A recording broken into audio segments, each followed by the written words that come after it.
Hello, welcome back guys to Spotaria channels here. Today in this video I'm going to show you a tutorial how to enable notifications in Lightroom on iPhone.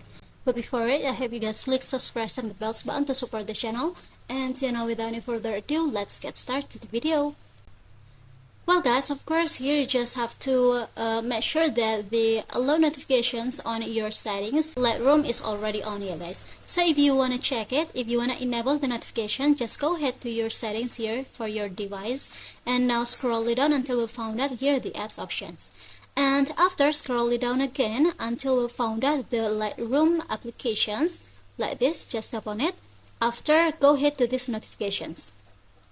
And as you can see, this is disabled for my notifications on the Lightroom. If you want to enable it, just tap on the toggle beside the allow notification like this until it's turned green. And if it is turned green or enable, so Lightroom can send for the notifications to your device, I guess, or your phone.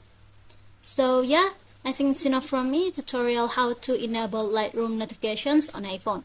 Thank you for watching this video. Don't forget to leave your like and comments below, and I'll see you soon on the next one. Goodbye.